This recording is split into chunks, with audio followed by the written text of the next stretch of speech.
Good morning, students.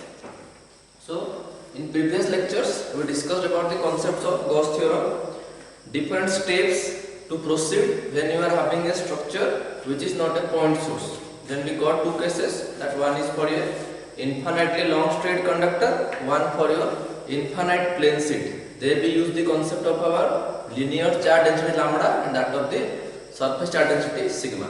So, there is another case is there which is also under the category of application of Gauss theorem, but here you will get two different kind of conditions. One will be a spherical cell which needs to be a conductor one will be your a spherical sphere. Got this one? A particularly non-conducting one. So see, so we can write the application that is called electric field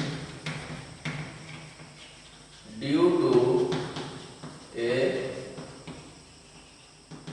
spherical cell. So this is the last application of Gauss theorem and quite necessary, also will be very much useful. And try to understand, we will draw an electric field and distance graph. Clear? Okay. So at first we need to understand that in which case we will consider it as a cell, in which case we will consider it as a conducting sphere. Okay. So see, if in the primary case I will draw, let us say there is a sphere. Here, let us say there is a particular sphere. Then what we will do, that charges will reside here. So the question will arise, why charges will reside on the surface, not inside the sphere. So what I said, this is a conductor. So when we will place charges inside it, as it is a conductor, I said this one in my previous lectures also. You can go through the concept when we discussed about the condition of our point source, radial field and that of the distribution of charges. I said that there very clearly that if you are considering any conducting sphere and you are placing charges inside, so they will start to repel each other. And by repelling, as it is a conducting body, so the charges will come on the surface. So we can write here, it is a conducting body. Clear? So charges will repel each other and come over the surface.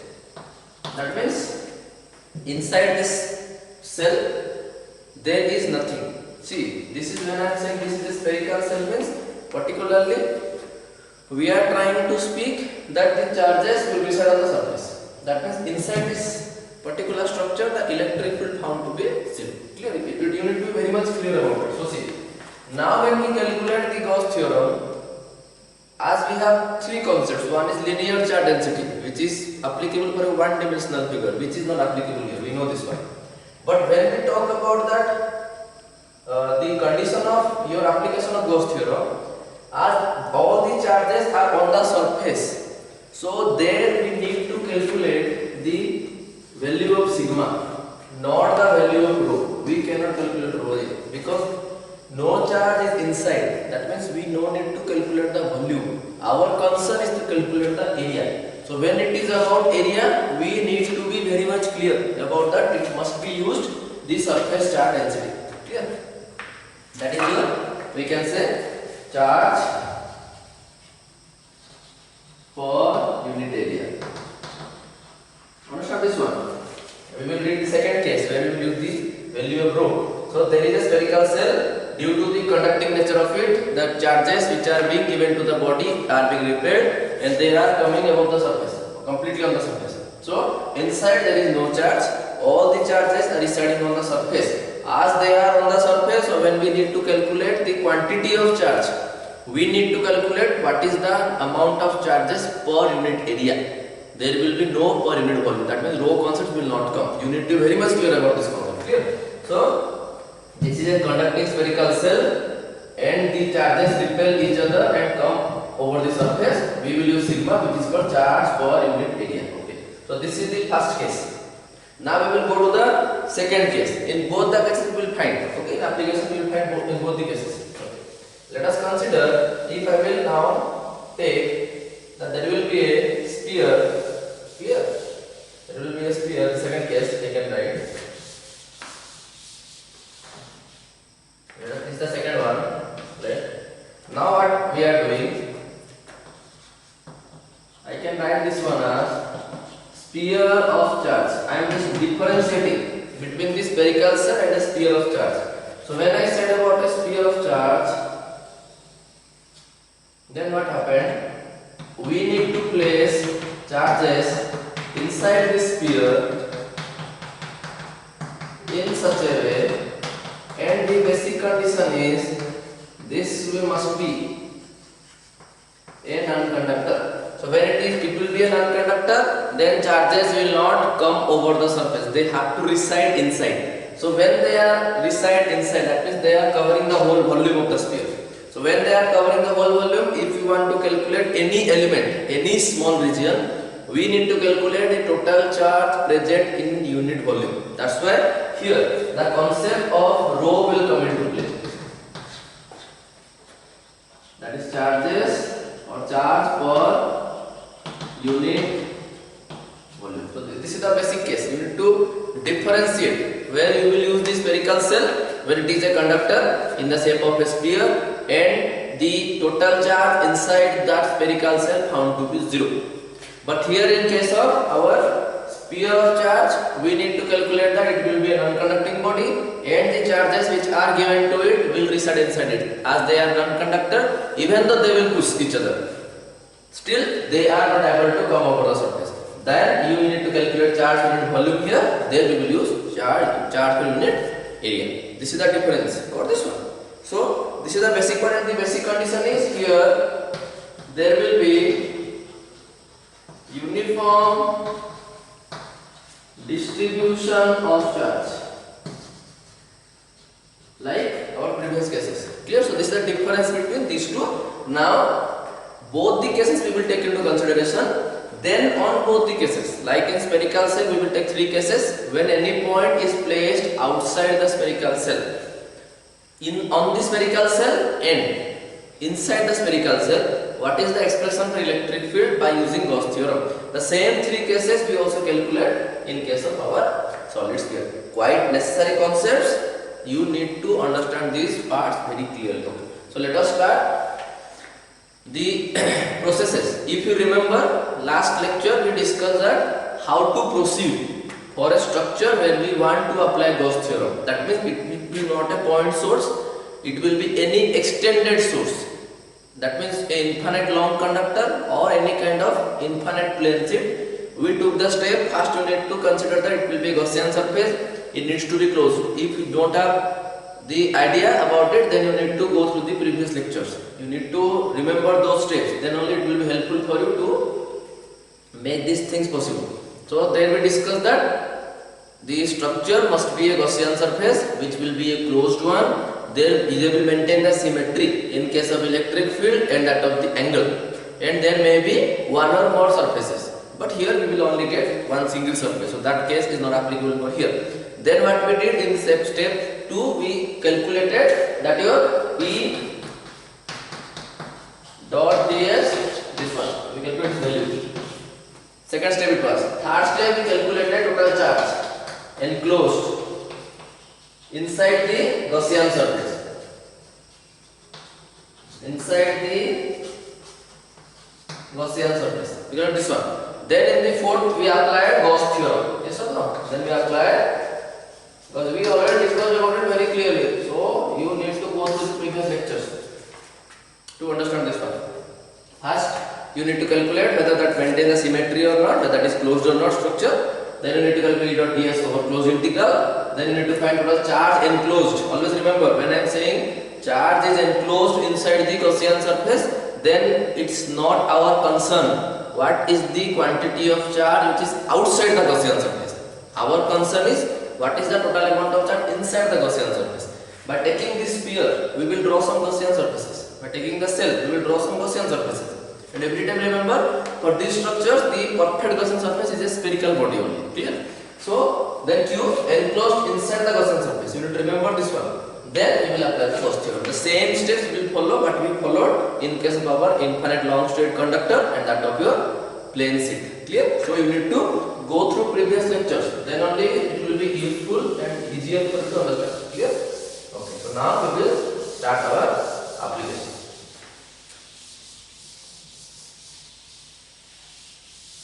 Okay. So you can write for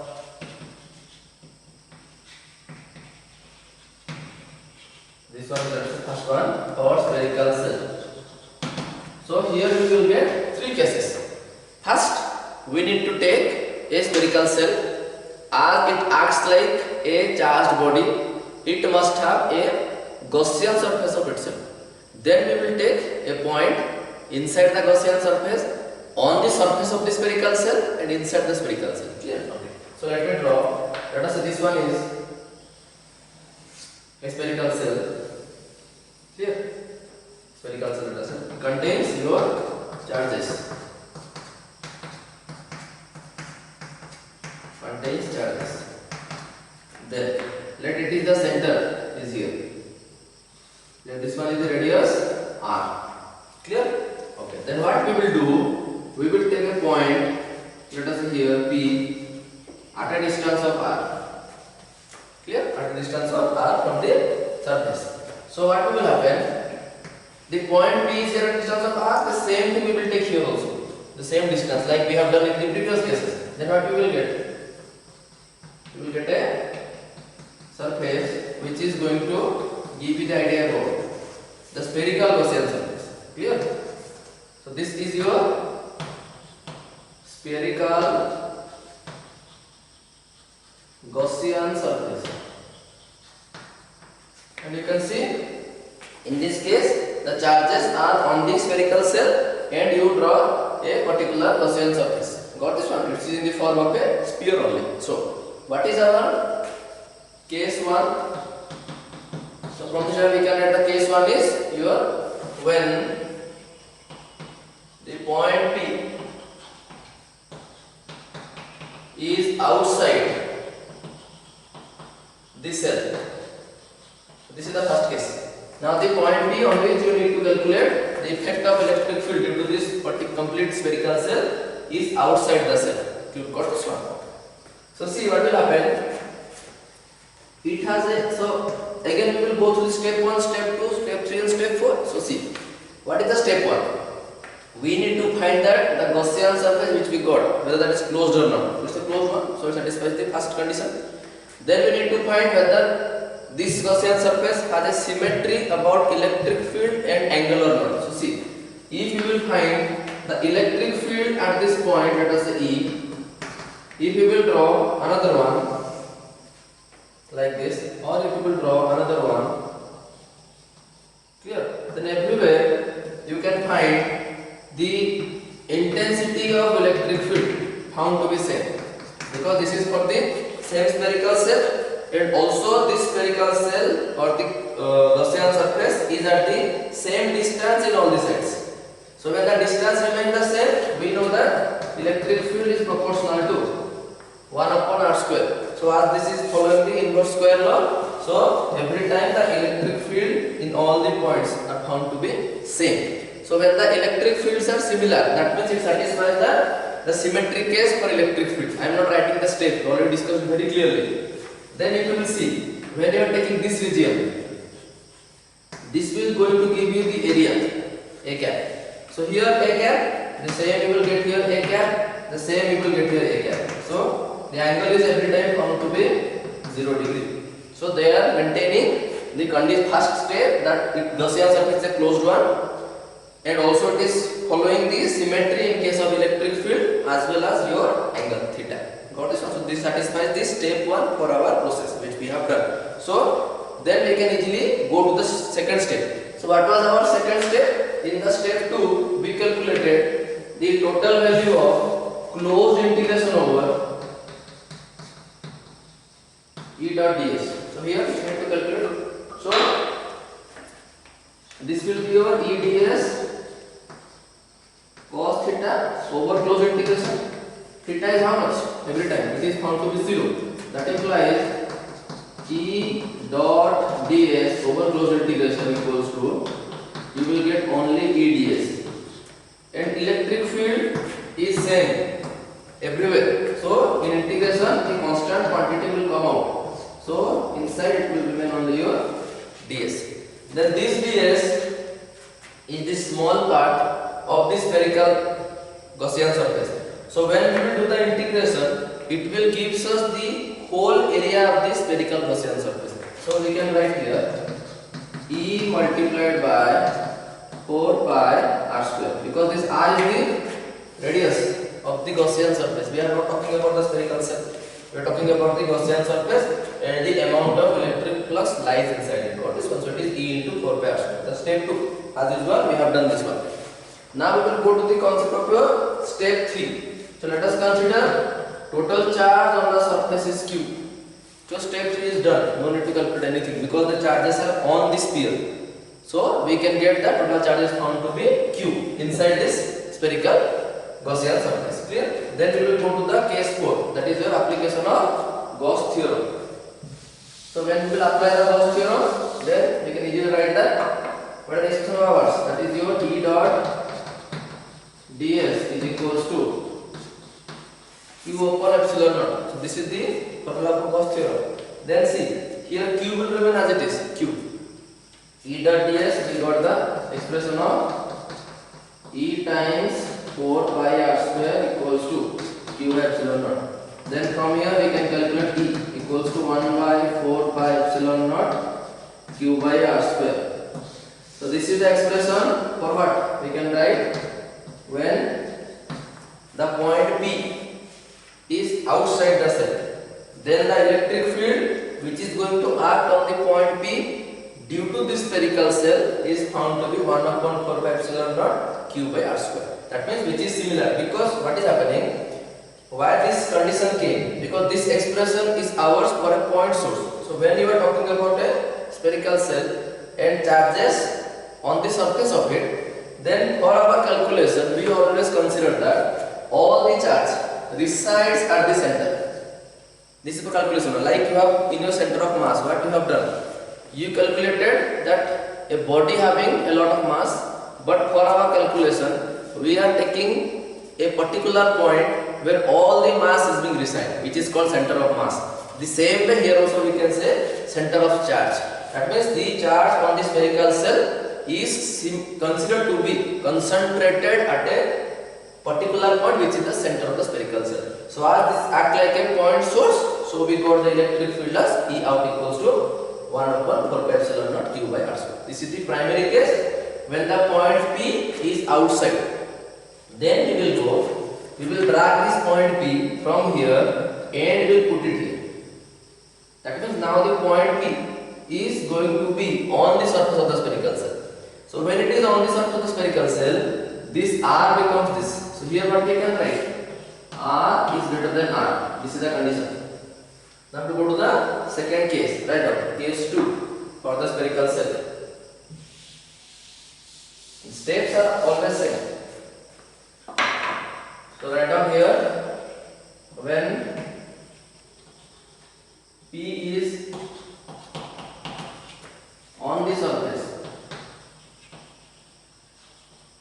that is you can write R equals to R. So E, we can write surface, the expression already is there, we got the formula E equal to 1 by 4 pi epsilon naught Q by r square. The same will remain here, 1 by 4 pi epsilon naught Q by, only the distance will change.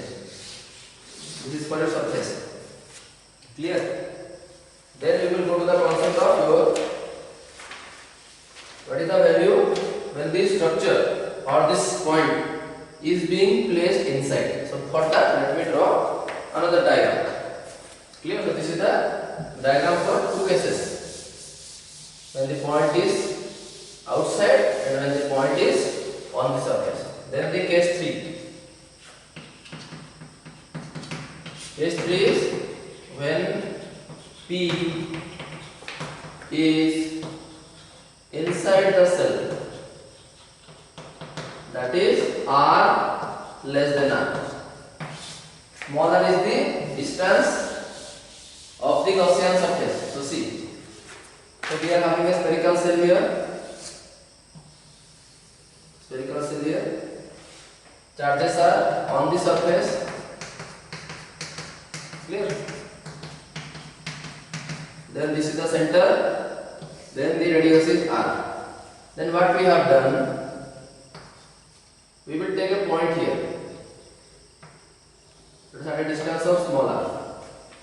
Then we will draw a concentric sphere of radius r. Now this one is the Gaussian surface. Okay? So this is the basic case. This is the Gaussian surface. So here what will happen? See, as we know, this is a spherical cell and all the charges are on the surface. So inside this there will be no charge. So we can write here inside the spherical cell. Here inside the spherical cell, Q equals to 0. So no need to go through any steps. Directly we will get E dot ds is equals to Q upon epsilon naught. Clear? So here Q is 0, this quantity will be 0. But from this, your closed integration over E closed integration over ds vector can never be equal to 0, because this Gaussian surface has a particular area, so it cannot be 0. So who will be 0? That will be your E will be 0. So this is the basic case. Or we can normally E equal to 0. So E dot ds equal to Q upon epsilon naught inside the spherical cell when a point is being placed. Like for example, if you will place a point here, then also you will get Q equal to 0. Let us see if you are going to place a point very near to the surface, like this at distance this one. Then also given will also be like this. Yes or no? Very nearby Gaussian surface. Then also you will find the same condition, E equal to found to be 0. So that the condition is when the point is outside, you will get expression. When the point is on the surface, you will get expression, and when the point is inside, you will always get found to be 0. This is quite important one. You need to remember this one. This is the reason